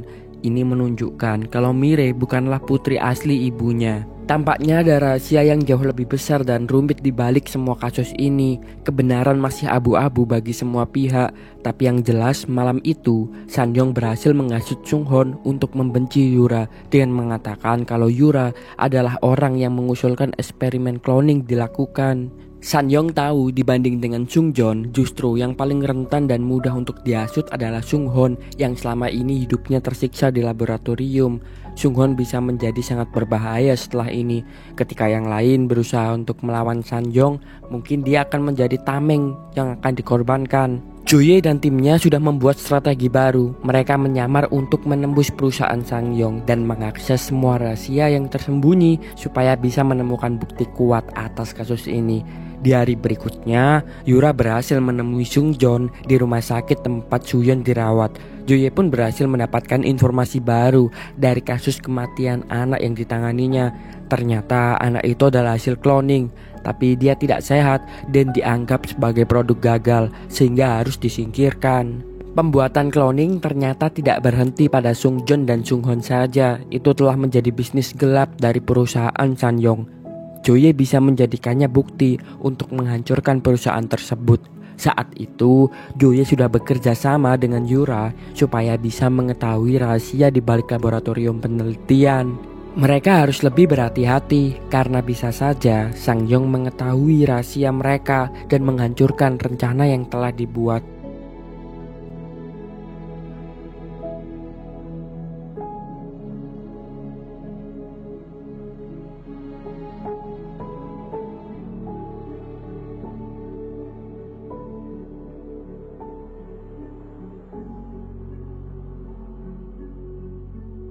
Dukchon sendiri bergerak dengan rencana lain. Dia mendapat informasi bahwa ada asisten Lee Yong-sup yang bisa ditemui di Universitas Hanguk. Dukchon menemuinya dan mengetahui kalau Yong-sup ternyata memiliki seorang putri yang sakit keras. Setelah itu, Yong-sup mengundurkan diri dari pekerjaannya di universitas dan banyak menghabiskan waktu di rumah. Tidak ada yang tahu apa yang dilakukan Yong-sup setelah itu. Tapi menurut mantan asistennya, mungkin saja Yong-sup mencoba untuk membuat vaksin yang bisa menyembuhkan putrinya. Ingatan Sungjon mulai bertambah. Dia yakin kalau dulu Yong-sup merawat seorang anak perempuan yang dipanggilnya Juhe. Dan setiap melihat anak tersebut, perasaannya menjadi sangat sedih. Sungjon segera memberitahu Dukchon soal ingatannya. Saat itu Dukchon memang sedang berada di kantor polisi. Dia langsung mengecek data keluarga Yong-sup dan memastikan bahwa anak yang ada dalam ingatan Sungjon adalah putri dari Yong-sup yang sakit. Dia harusnya sudah meninggal saat usianya 2 tahun. Tapi menurut ingatan Sungjon, anak yang dilihatnya mungkin sudah berusia 4 atau 5 tahun. Dukchon sempat bingung, tapi dia segera menemukan benang merahnya.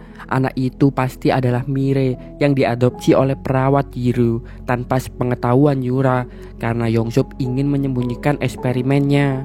Dukchon segera menghubungi Yura untuk memberitahu fakta tersebut. Tapi beberapa detik kemudian, pria misterius yang mengendarai motor berniat menabrak Yura. Refleks Mire ingin menyelamatkannya, tapi justru Mire yang tertabrak dan langsung tidak sadarkan diri di lokasi. Pengendara itu adalah orang suruhan dari putri Sanyong. 여보세요? 박사님.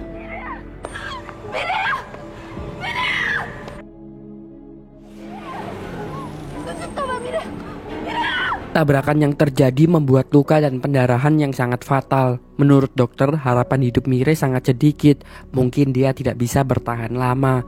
Mereka yang mengenal Mire jadi sangat terpukul dan tentu saja sangat marah dengan pelakunya. Hyung-sik mengabarkan pada Dukchon kalau pelakunya sudah berhasil dibawa ke kantor polisi.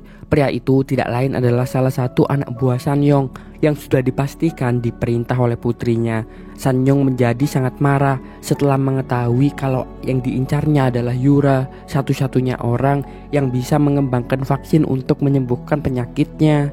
Sanyong memerintahkan Joye untuk membebaskan pria itu supaya tidak diselidiki. Tentu saja Dukchon sudah bisa memperkirakan hal itu akan terjadi, tapi dia menolak untuk bekerja sama dengan Joye kali ini. Sementara di rumah sakit, Sungjon masih menunggu Mire tersadar. Dia sempat tertidur dan bermimpi kalau Ju-hye telah berganti nama menjadi Mire, anak perempuan yang dirawat oleh perawat Ryu untuk menutupi identitas aslinya. Ingatan itu membuat Sung-joon tersadar dari tidurnya. Dia menatap Yura dengan sedih lalu menyampaikan kepastian bahwa Mire benar-benar putrinya yang dulu berusaha diselamatkan sendiri oleh Yongsuk dengan melakukan eksperimen ilegal pembuatan vaksin. Dukjeon memutuskan membuat rencana yang selangkah lebih maju. Dia meminta supaya putri bungsu Sanyong diawasi untuk segera ditangkap jika anak buahnya membuat pengakuan. Selain itu, Mire pun juga sudah sadar. Dokter yang merawatnya menjelaskan dengan cukup heran dan terkejut karena ternyata Mire bisa pulih dengan sangat cepat, bahkan hanya dalam hitungan hari. Ini kabar yang sangat membahagiakan. Yura juga segera memberitahu pada Mire kalau dia adalah putri kandungnya.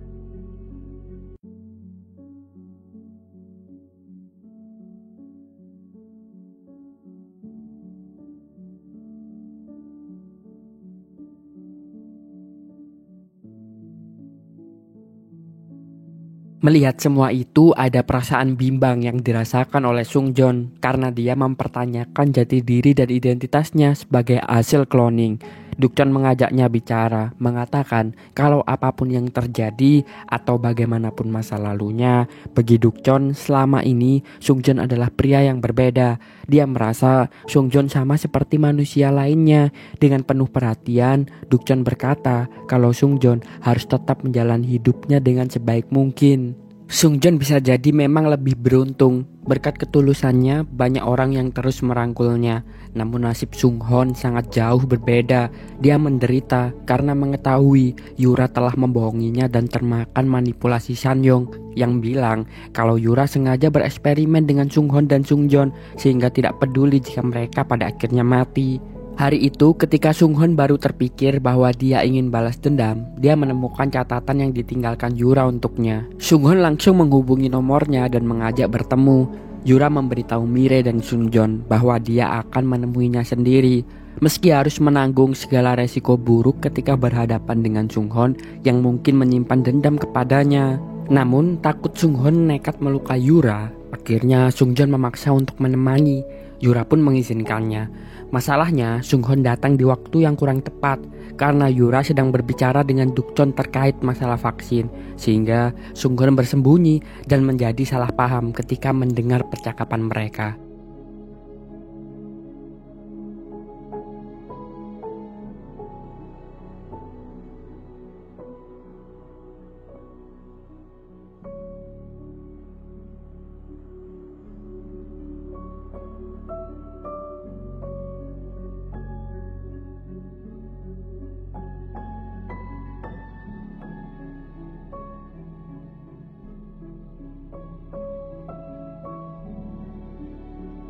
Timbul niat jahat untuk menguasai vaksin yang kini berada di tubuh Mire. Dia meminta tempat pertemuan diubah sehingga tidak ada yang bisa menjaga Mire di rumah sakit. Sung-hoon masuk ke ruang rawat Mire setelah mereka pergi dan menculik Mire setelah membiusnya. Untungnya seorang dokter segera memberitahu Dukjeon. Meskipun dia mengira bahwa yang membawa Mire adalah Sung-joon, dia berusaha mengejarnya sambil memberitahu Sung-joon dan meminta bantuan unit kepolisian supaya bisa menangkap Sung-hoon. Di parkiran bawah tanah, Dukjeon menghentikan Sung-hoon. Mereka berkelahi dengan sengit.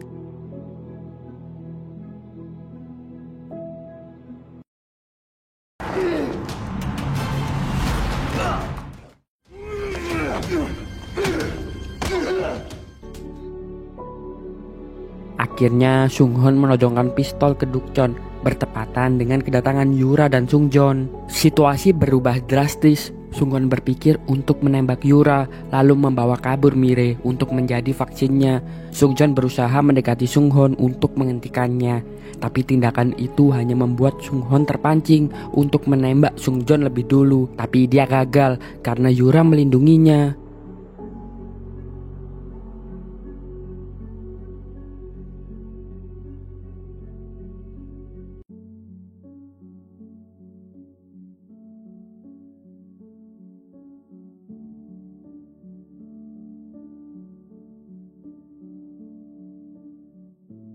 오지 말라고 했잖아! 안 돼!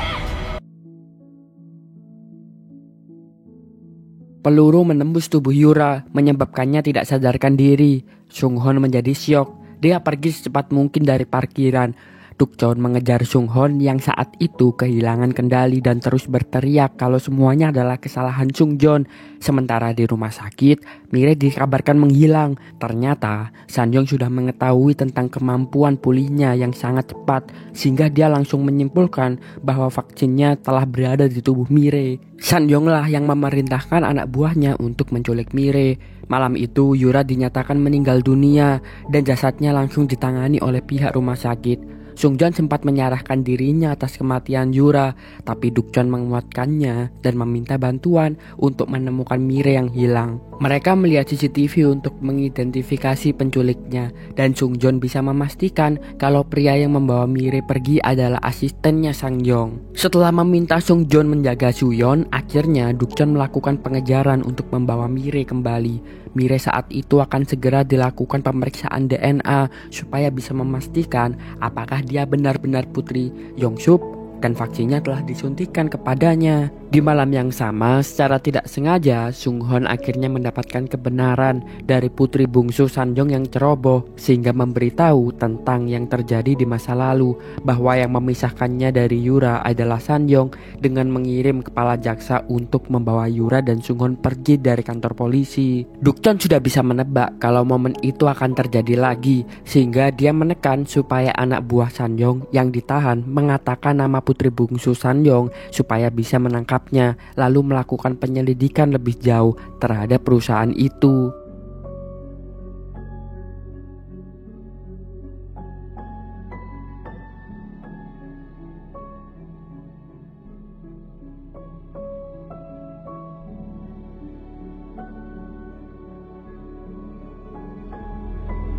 누구세요? 당신을 청부살인 혐의로 긴급 체포합니다.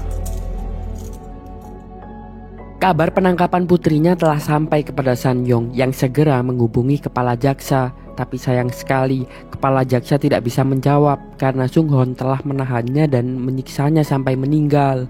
San-young menghubungi Jo-ye untuk meminta bantuannya mengurus putrinya yang ditahan Dukjeon. Tapi sebelum Jo-ye pergi menemuinya, Dukjeon sudah datang lebih dulu untuk memberitahu situasi terkini serta mengenai penculikan Mire. Dia ingin mengadakan pertukaran. Dukjeon akan mengembalikan putri San-young jika Mire dikembalikan juga padanya, tanpa memberitahu soal penawaran itu kepada San-young.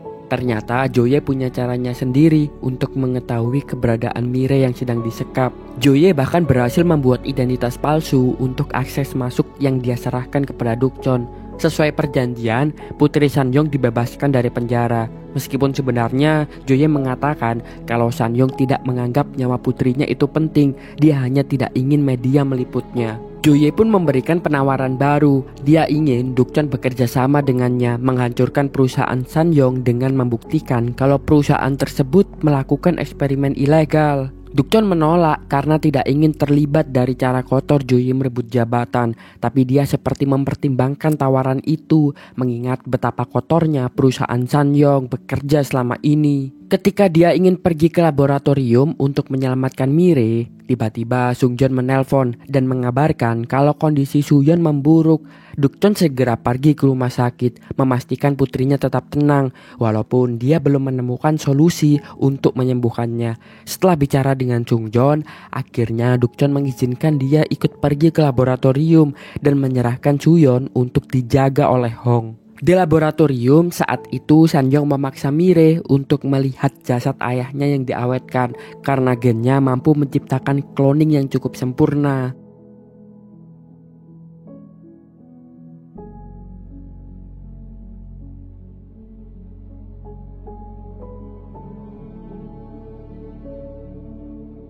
Tentu saja Mire sangat marah karena sangat tidak etis membuat jasadnya tidak mendapatkan pemakaman yang layak. San-young tidak memedulikan kemarahannya dan meminta dokter untuk segera melakukan tes DNA terhadap Mire. Setelah itu Sanjong pergi dari laboratorium. Dukchon dan Sungjon pun menyelinap masuk dengan menyamar sebagai dokter. Mereka berhasil sampai ke ruangan di mana jasad Yongsup disembunyikan. Tapi sayangnya Mire tidak ada di sana. Mire telah dipindahkan ke ruangan lain oleh dokter yang merupakan rekan dekat Yura. Meskipun dia mungkin aman saat ini, tapi kondisi Sanjong yang memburuk memaksa operasi tulang sumsum segera dilakukan tanpa menunggu hasil tes keluar. Di laboratorium bawah tanah, Sungjon dan Dukchon menemukan tubuh asli Yongsup di lemari pendingin. Mereka tidak bisa berbuat apa-apa dengan tubuh itu karena prioritas mereka adalah menyelamatkan Mire. Saat dalam perjalanan ke ruangan lain, mereka bertemu dengannya yang ditahan 2 petugas keamanan. Untungnya, meski pada akhirnya penyamaran tetap diketahui, Mire berhasil dibawa kabur walaupun Dukchon tertembak dalam prosesnya.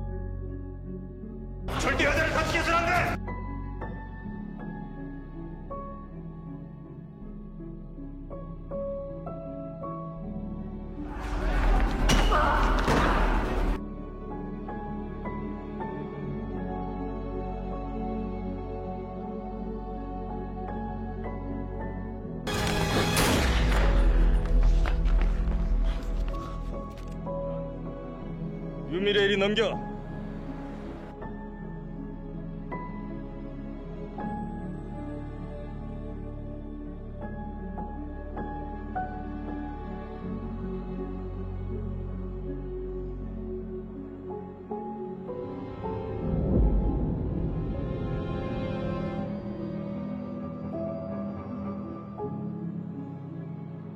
Dia tidak sadarkan diri cukup lama karena lukanya dan kondisi Suyeon memburuk saat itu. Mire memutuskan untuk segera melakukan operasi tulang sumsum supaya bisa menyelamatkan Suyeon lebih dulu. Sementara itu, di kantor polisi, asisten Sanjong dan semua anak buahnya yang ada di laboratorium ditangkap. Mereka akan dipenjarakan dan diproses secara hukum karena penculikan dan penembakan yang dilakukan kepada Dukchon. Mire akhirnya melakukan operasi pengangkatan tulang sumsum untuk diberikan kepada Suyeon, tapi Sanjong mendapat kabar dan berencana mencurinya. Sungjon baru mengetahui hal ini setengah jam kemudian setelah tulang sumsum itu dicuri. Setelah mengecek CCTV untuk memastikan siapa yang membawanya, Sungjon melihat bahwa tulang sumsum itu telah direbut oleh Sunghon. Setelah meminta obat bius kepada dokter yang seharusnya menangani Suyeon, akhirnya Sungjon mengejar Sunghon untuk menghentikannya menggunakan tulang sumsum ini. Tidak ada pilihan lain selain harus menghadapi Sunghon. Karena Sungjon paham betul adiknya sangat sulit untuk dibujuk. Sunghon masih dipenuhi kesalahpahaman di dalam pikirannya. Tetapi Sungjon berusaha menjelaskan kondisi sebenarnya dan meminta Sunghon untuk mengerti dan percaya padanya kali ini.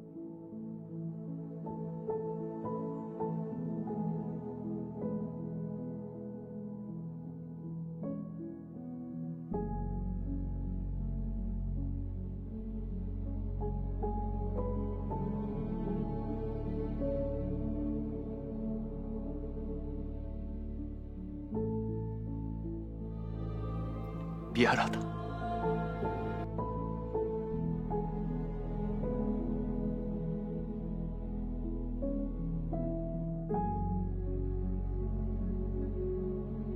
Ketika Sunghon lengah dan kondisinya memburuk, akhirnya Sungjon pun membiusnya. Orang-orang suruhan Sanyong datang tepat saat Sungjon masih berusaha menemukan tulang sumsum yang disembunyikan oleh Sunghon. Dia pun berpura-pura menjadi Sunghon di situ dan berkata kalau telah membuat tulang sumsum itu ada dalam dirinya. Sungjon pun dibawa bertepatan saat Sunghon sadar. Dia mendengar semua yang Sungjon katakan. Tulang sumsum Mire ternyata disembunyikan oleh Sunghon di dalam mobilnya. Dia pergi membawa tulang sumsum itu dan menyelamatkan Sungjon. Namun karena tidak mengetahui Sungjon dibawa kemana, akhirnya Sunghon menemui Sanyong yang masih belum mengetahui kalau Sungjon ternyata masih hidup. Mereka mengadakan pertukaran. Sunghon meminta supaya Sungjon dibebaskan. Sebagai gantinya, Sunghon yang berpura-pura memiliki tulang sumsum Mire di dalam tubuhnya akan merelakan dirinya dibawa dan dioperasi. Namun sebelumnya Sunghon sempat pergi ke rumah sakit untuk menyerahkan tulang sumsum kepada Mire dan meminta bantuan kepada Dukchon supaya membawa Sungjon kembali saat dia harus berurusan dengan Sun-young. Setelah yakin kalau Sung-joon aman, Sung-hoon pun di situ langsung menyerang Sang-yong, membuat Sang-yong mengalami pendarahan hebat di leher. Tapi setelah itu menyedihkannya, Sung-hoon harus ditembaki dan dia pun tewas di sana.